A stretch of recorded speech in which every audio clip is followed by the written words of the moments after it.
Extraction 2. Back from the brink of death, Commando Tyler Rake embarks on a dangerous mission to save an imprisoned family from a ruthless gangster. So I won't be going into big spoilers for Extraction 2, but I will be talking pretty heavy spoilers for Extraction 1.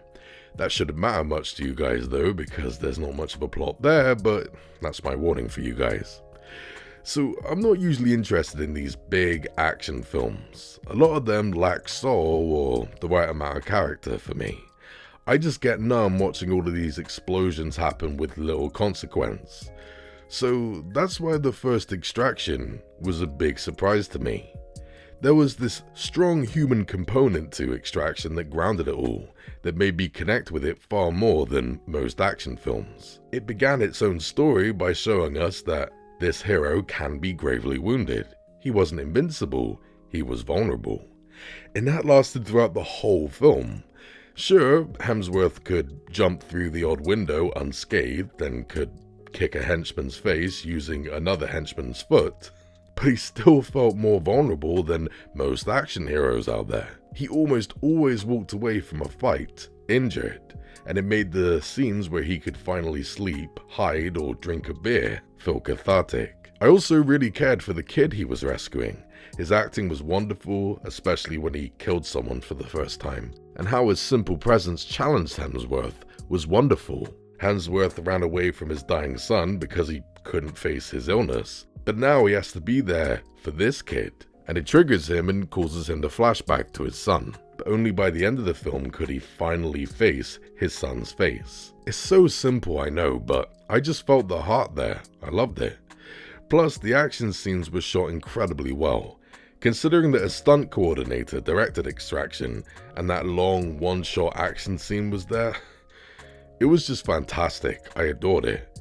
The only thing that really let it down for me was the main villain. I liked how he had this major impact on children. That was dark as fuck.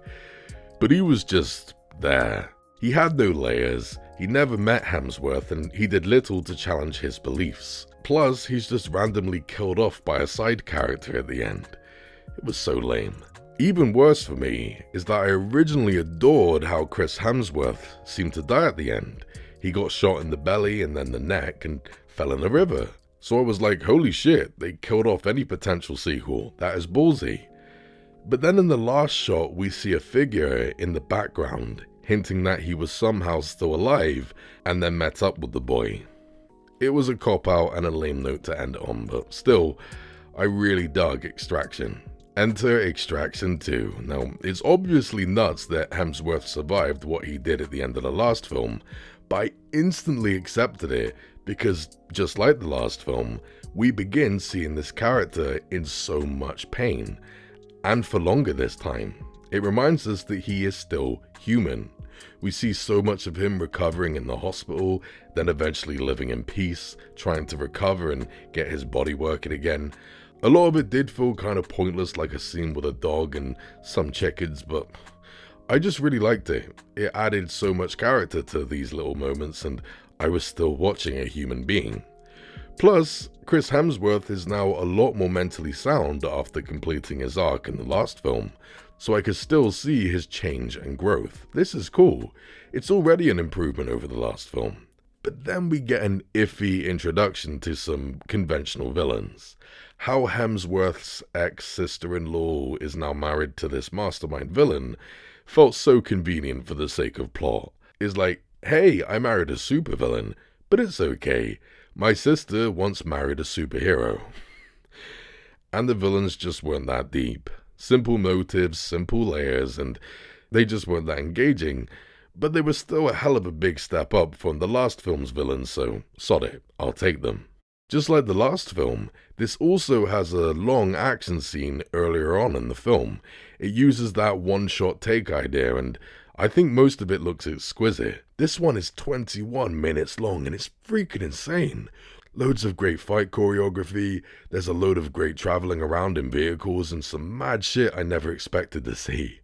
Hemsworth fighting helicopters on a train was just so much fun, man. And the CGI they used to blend the takes together looks way more convincing than it did in the last film, so it must have been a nightmare to make all of this. I don't want to say any more, just go see it. It's easily the highlight of the film.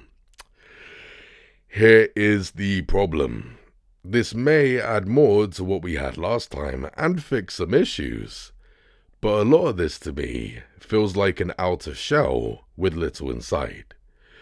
See, whereas the last one was as much about vulnerability as it was strength, this one is all about strength, the carnage.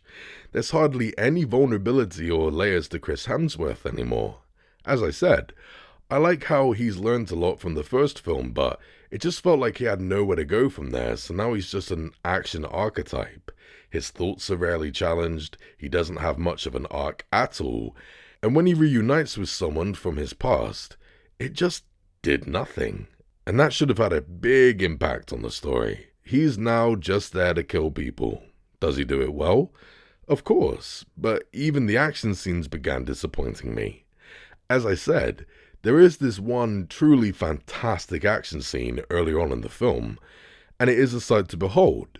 But after that, the subsequent action scenes plummeted in quality for me. Yes, I felt the same way about the last film that had that one long great action scene and the following action scenes dipped in quality, but at least they still had weight to them. There was this fight scene involving child soldiers and Chris Hemsworth trying not to kill them. That was nerve-wracking, very unique. He wasn't walking away from those action scenes, he was limping away from them. The action rarely sacrificed soul or feeling to me.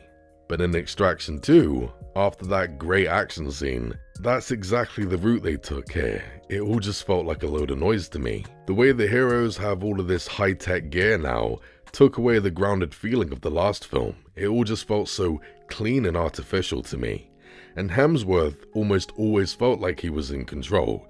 He literally gets stabbed and burned, and it does almost nothing to him. The vulnerability, the humanity, seems to all be gone. And that rooftop scene was just ridiculous. How Hemsworth managed to figure his way out of that was just... no, overly convenient. When it finally does add some heart and soul to the script, is when a certain character dies around the third act. It was all so emotional with loud music blaring, and I was just there blank-faced thinking, why are they treating this like a big moment? I don't know much about this character. This means nothing to me. And remember that teenage boy from the first film? The one who was influenced by the main villain?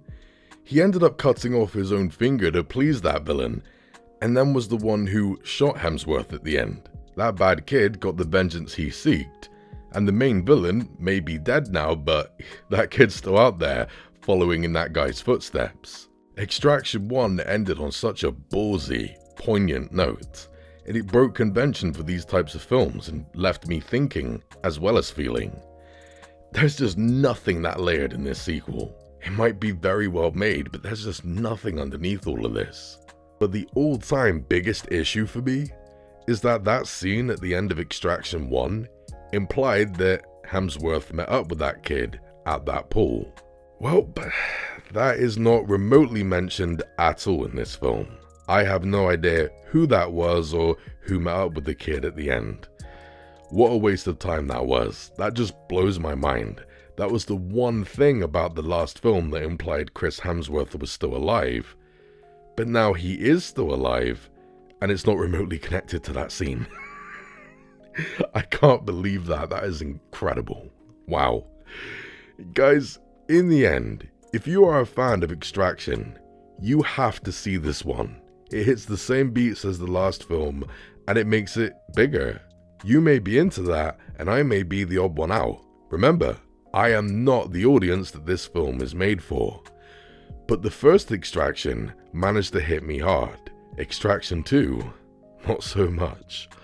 After such a wonderful first act, it became an empty experience for me. And here is the most painful part about that. If Extraction 2 was actually the first Extraction, I never would have bothered watching a sequel. Such a big shame, but at least it does have some truly fantastic action and wonderful performances. I hope the third one fixes these flaws. I really want to give this film a lower score, but Considering that the first act and that first action scene really did a lot for me, I'm going to be very generous and give Extraction 2 a 6 out of 10. Thanks for watching, guys. Stay jiggy. The Badger appreciates you.